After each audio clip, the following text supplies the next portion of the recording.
আজকে তোমাদের সাথে শেয়ার করব খুবই লোভনীয় একটা রেসিপি। যারা যারা নাকি এটা রেস্টুরেন্টে খেয়েছে অনেকেই আমার কাছে গল্প করছে একদম বাজে খেতে, রঙটা কালো আর পুরো মুখ নাকি পুড়ে যায় ঝালে, তেতো তিতকু। কিন্তু আজকে আমি বানাবো আমার মতো করে, কিন্তু স্টাইলটা থাকবে ওই রেস্টুরেন্টের মতো, কিন্তু পরিমাণটা মশলার যেমন দেবে তেমনই হবে, আর রান্নার ওপরে কায়দা থাকা দরকার। তো আজকে বানাবো রেসিপিটা গোলাবাড়ির কষা মাংস, লোভনীয় একটা রেসিপি। তো চলো দেখে নেব। আর এটা আমি সম্পূর্ণ কড়াতে বানিয়েছি, খুব সুন্দর সফট হয়েছে, একদম সিদ্ধটাও দারুণ হয়েছে। আর কালারটা দেখছো কত সুন্দর। কে বলেছে যে কালো হয়? রান্না করতে জানলে না দেখবে খুব দেখতেও একদম আকর্ষণীয় লাগে। কালো রেস্টুরেন্টে হয় বলে ঘরেও কালো করবো তা তো কোনো মানে নেই। তো চলো বেশি বকবক না করে রেসিপি শুরু করা যাক। আমি আরতিস কিচেন ফুডস অ্যান্ড ফ্লেভার্সে আরতিস হোমমেড ফুডে সবাইকে স্বাগত জানিয়ে আজকে রেসিপি শুরু করছি। তো এখানে একটা মশলা রেডি করবো, যার মধ্যে একটা শুকনো খোলায় সব কিছু একটু হালকা ভেজে নেব। এর মধ্যে আছে গোলমরিচ 2 রকমের, বেশিরভাগ কিন্তু কালো গোলমরিচটা বেশি পড়ে এতে, কিন্তু আমি পরিমাণ মতো দিয়েছি। সাদা গোলমরিচ, কালো গোলমরিচ, তেজপাতা, জয়িত্রী, এলাচ, দারচিনি, লবঙ্গ, যত রকম মশলা হয় সব রকম দিয়েছি। দিয়ে আমি এটাকে শিলেই গুঁড়িয়ে নেব। আর এদিকে মাংসটা ম্যারিনেট করব। তো প্রথমেই দিয়ে দিলাম দইয়ের মধ্যে দিয়ে দিলাম হলুদ, লঙ্কার গুঁড়ো, কাশ্মীরি লঙ্কার গুঁড়ো, তারপরে দিয়ে দিলাম জিরে গুঁড়ো, ধনে গুঁড়ো, আদা বাটা, রসুন বাটা, দিয়ে দিলাম কাঁচা লঙ্কা বাটা। আর আমার আঙুলটা না কেটে গেছে, তাই একটু প্লাস্টিকটা বেঁধে যাতে তেল মশলা না লাগে আটকে রেখেছি। যাই হোক, সব একটু দিয়ে দিলাম, দিয়ে একটু নুনও দিয়ে দিলাম, একটু চিনি দিলাম, দিয়ে বেশ ভালো করে একদম এটাকে আমি একটা খুন্তির সাহায্যে ফার্স্টে মেখে নিলাম। তারপরে ধুয়ে রাখা মাংসগুলো দিয়ে দিলাম, মাটনটা আর কি। বেশ ভালো করে এবার ম্যারিনেট করে নিলাম এইভাবে। দেখো খুন্তির সাহায্যে, হাত দিয়ে মাখতে পারছি না তাই। তো ভালো করে ম্যারিনেট করে এটাকে 1 ঘন্টা আমি রেখে দেবো। 1 ঘন্টা রাখলে খুবই ভালো হয়। তোমাদের কাছে সময় কম থাকলে তোমরা আধা ঘন্টা রাখতে পারো। তো ব্যাস, এবার কড়াতে দিয়ে দিলাম সর্ষের তেল। তেলটা বেশ ভালো করে গরম হয়ে গেছে, অমনি দিয়ে দিলাম পেঁয়াজ কুচি। তো এখানে 1 কিলো মাটন আছে। 1 কিলো মাটনে আমি বড় বড় সাইজের পেঁয়াজ 4টে দিয়েছি। ব্যাস, পেঁয়াজটাকে একটু বেরেস্তা করে তুলে রাখলাম, বাকি পেঁয়াজটা তেলের মধ্যেই ছেড়ে দিলাম। দিয়ে তারপরে পেঁয়াজটা একটু বেশ ভালো লাল লাল হয়ে গেছে। এইবারে কষা মাংসটা আমি দিয়ে দিলাম। কষা মাংসটা দিয়ে এবারে ভালো করে নেড়ে চেড়ে নিচ্ছি। আচ্ছা, এতে আমি কাঁচা লঙ্কা বাটাও দিয়েছি ম্যারিনেট করার সময়। তো এবারে এটাকে ভালো করে একটু নেড়ে চেড়ে ফ্লেমটা একটু মিডিয়াম করে রেখে ঢেকে দিলাম। তো দেখো প্রচুর পরিমাণে জল বেরিয়েছে। আমি 5 থেকে 7 মিনিট এইভাবে রেখে দিয়েছিলাম।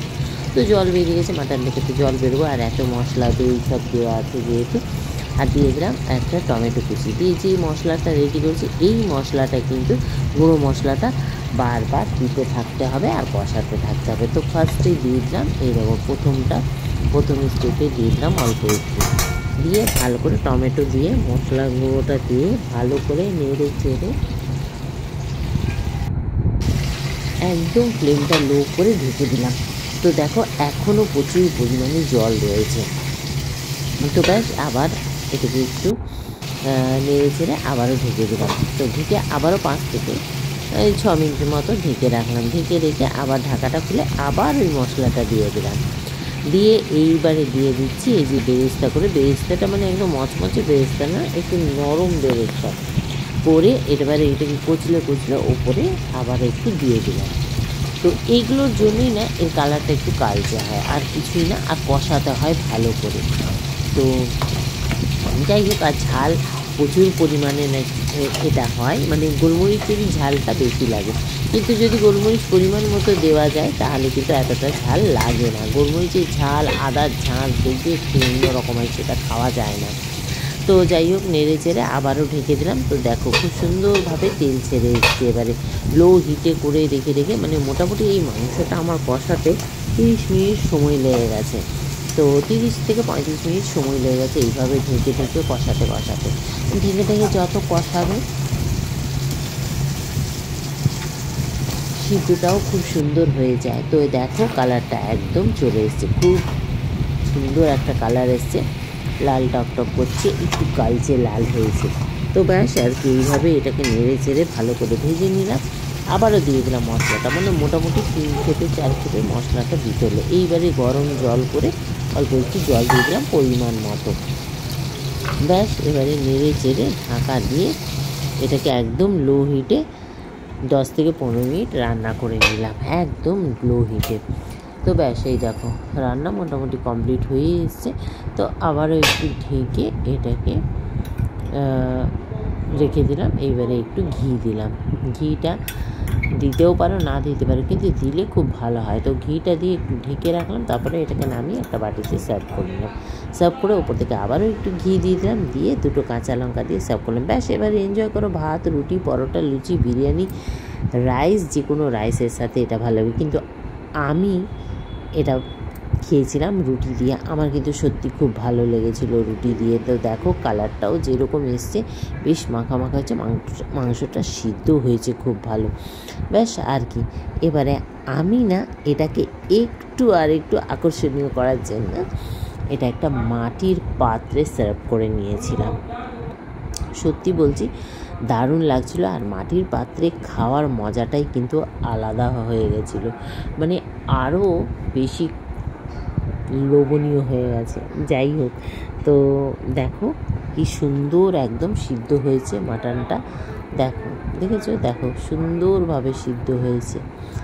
তো ব্যাস আর কি, তোমরাও একবার ট্রাই করো গোলাবাড়ির এই মাংসর কষাটা, আর ট্রাই করে আমাকে অবশ্য কমেন্ট করবে কেমন হয়েছে। তো যারা যারা বলেছো যে এটা খেতে ভালো হয় না, দেখতে ভালো হয় না, তাদের জন্য আজকের এই রেসিপিটা একবার হলেও ট্রাই করো এইভাবে। তো এইভাবে যদি ট্রাই করো না, তাহলে কিন্তু একদম বলবে না যে এটা বাজে খেতে। তো চলো সবাই ভালো থেকো, সুস্থ থেকো, আবার দেখা হচ্ছে নেক্সট ভিডিওতে। তো একবার হলেও ট্রাই করো, এনজয় করো, টাটা।